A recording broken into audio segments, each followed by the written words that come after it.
What's up, Charlotte? Hi. Hi, everybody. Where's Reverend Lee? Where'd you go?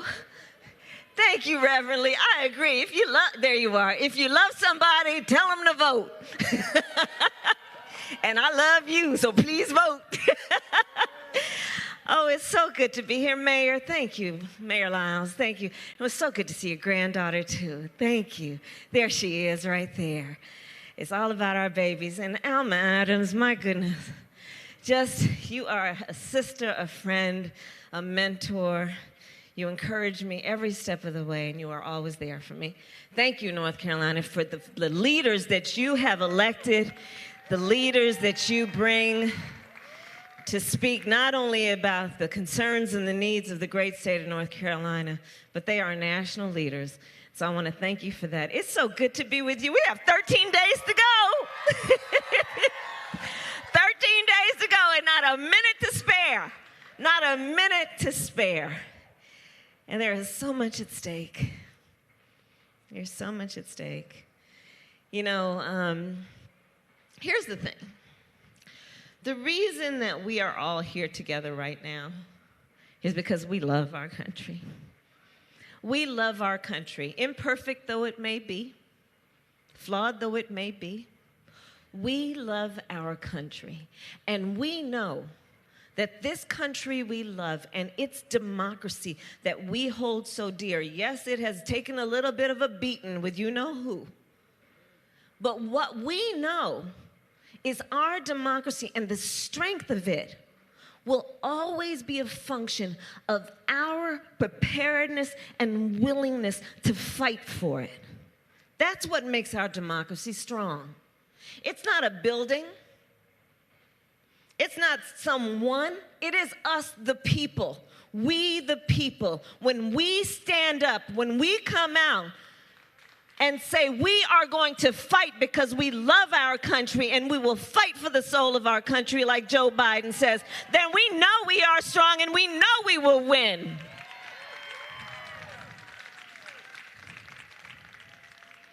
And there's so much at stake. You know, look, Joe and I talk about it, you all have heard. You're living it. We're in the middle of at least four crises right now, right? We're in the middle of a crisis caused by this pandemic that is a public health crisis. We're looking at over 220 million Americans who just in the last several months died. You know, it breaks your heart. Many people who without their loved ones because of the nature of the virus, without somebody to be there with them in the hospital and hold their hand, in their last days on earth, were by themselves. We're looking at over 8 million people in our country who have contracted the virus with untold long-term impact. We're looking at over 30 million people that because of the economic impact of this virus have had to file for unemployment. People are talking about this recession and comparing it to the Great Depression. That's how bad it is. People are standing in food lines, driving up and parked in food lines, praying they can get to the end of the line before the food runs out. 1 in 5 mothers is describing her children in America as being hungry. 1 in 7 renters in North Carolina described not being able to pay their rent last month. Meanwhile, thanks to Bob Woodward, we know Donald Trump was informed of the nature of this back on January 28th. Can you imagine if you had known on January 28th what you knew today? Can you imagine how you as a parent or a small business owner might have been able to prepare yourself, your family, the people who rely on you? He knew that it was airborne, knew that it would kill 5 times as likely as the flu, knew it would impact children, and he sat on that information. He did not tell the American people. He covered it up. He called it a hoax. He suggested that if you wear a mask, he knew it was airborne.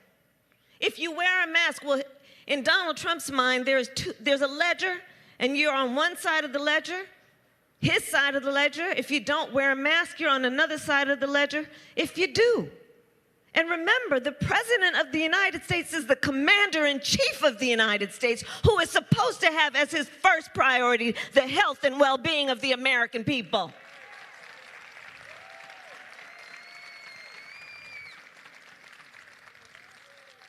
And that's why he's got to go.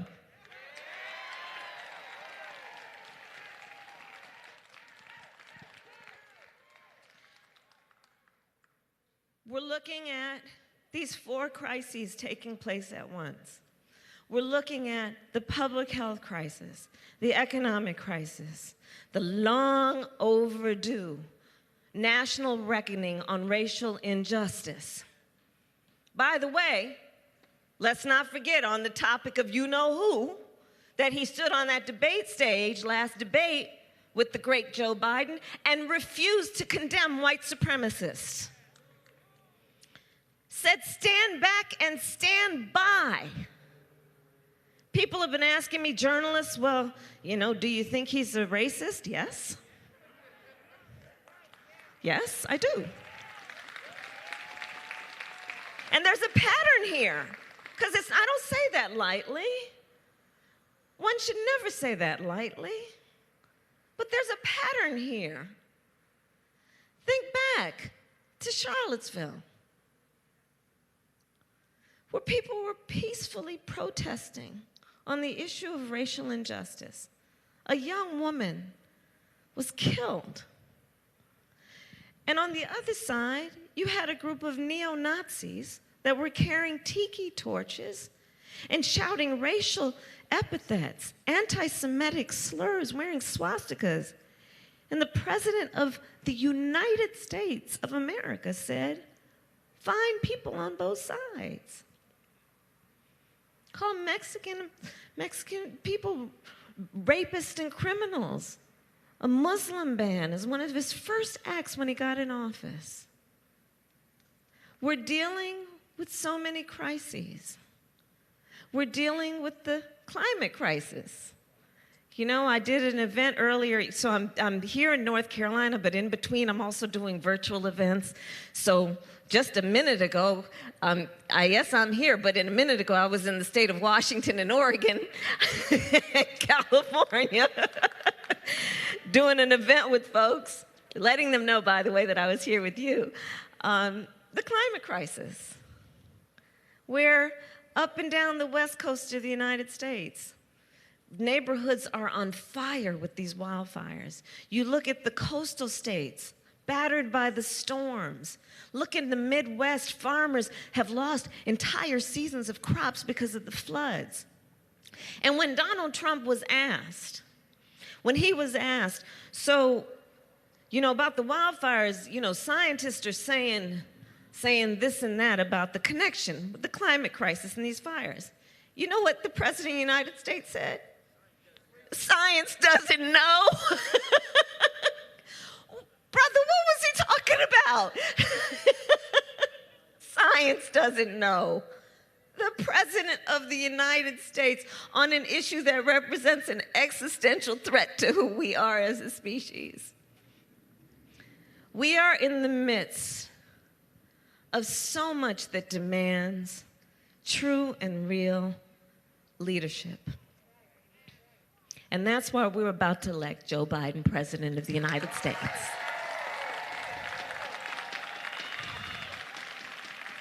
That's what we're going to do, and we're going to do it together.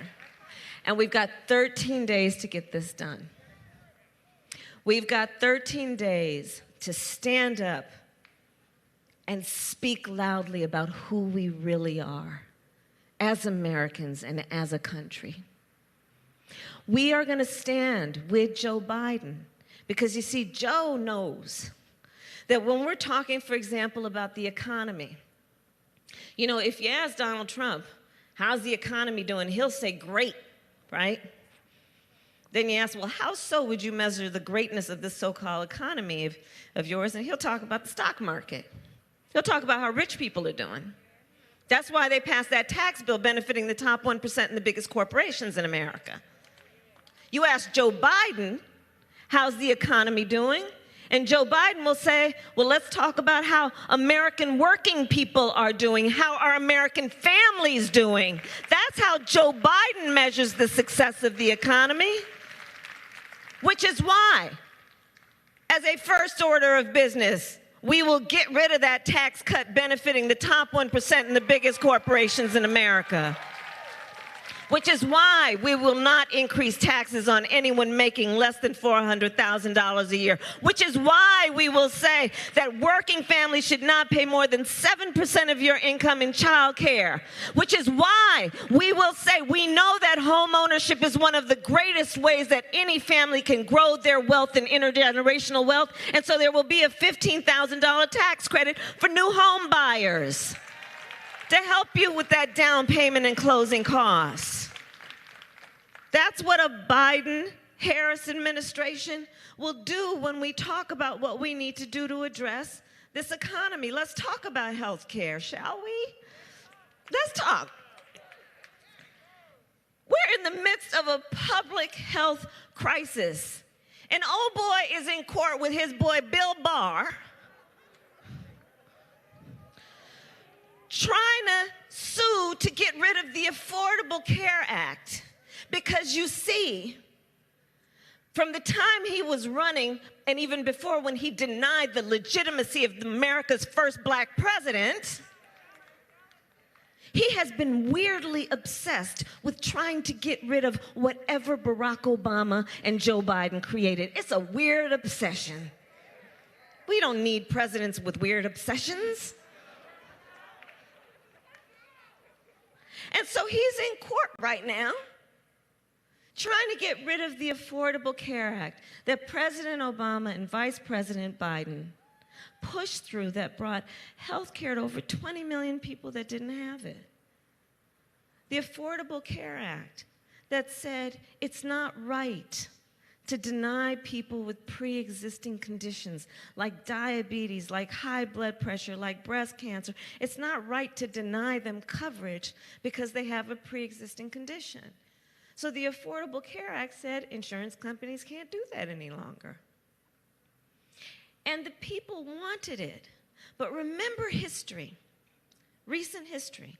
So Trump came in office, and they tried and tried to get rid of it. And they tried to get rid of it through Congress. And I was a member of the Senate. I had joined the Senate around that time, and I will never forget that early morning hour on the Senate well. It must have been like 1 or 2 o'clock in the morning. And they tried to get rid of it in Congress. They said repeal and replace. There was no replacement plan.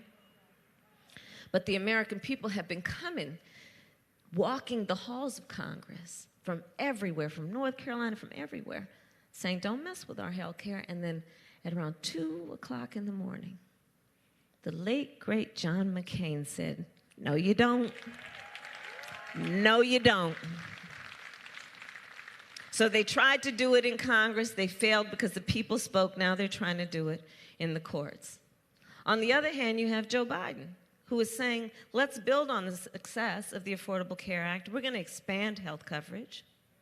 We're going to bring down Medicare eligibility to age 60. We're going to bring down the cost of prescription drugs. We're going to lower premiums. We're going to expand health coverage, understanding that when we're talking about health care, we got to stop only thinking about the body as though it starts from the neck down, when we also need to deal with health care from the neck up. Mental health care, and invest in that. So there's so many clear choices on some of the biggest issues we are facing. And that brings me then to what we've got in front of us for these next 13 days. We have got to make sure, like Reverend Lee said, everybody has to vote. If you love somebody, make sure they vote. Make sure they vote early. Because let's not forget, and I talk about North Carolina all the time, how this and so many other states tried to get in the way of people's vote. Let us not forget how legislatures across this country, since they, through the Supreme Court, gutted the Voting Rights Act in 2013, set in place laws that, like the Court of Appeal here in North Carolina said, was written with surgical precision to try and get in the way of black folks voting, right?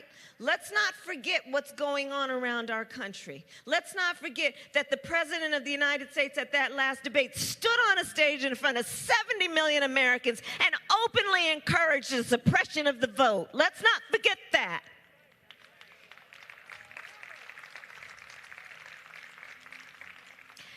And let's ask why.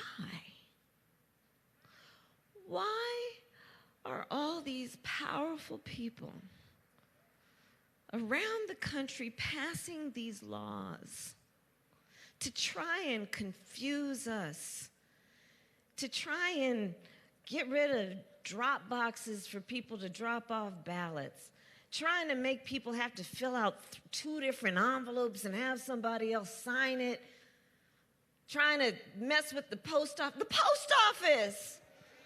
The post office! Why? Right, baby, the post office. And we have to ask, why are they doing this? And I'll tell you why. And we know why. Because they know our power when we vote. They know our power when we vote. When we vote, things change. When we vote, we win.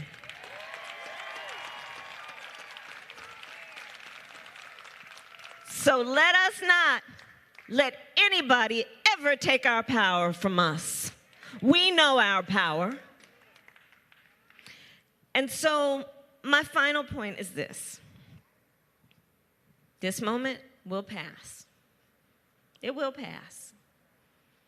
And years from now, our children, our grandchildren, and others, they will look at us, each one of us. They're going to look in our eyes, each one of us.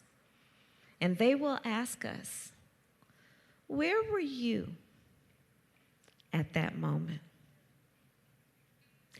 And what we're going to be able to talk about is so much more than just how we felt.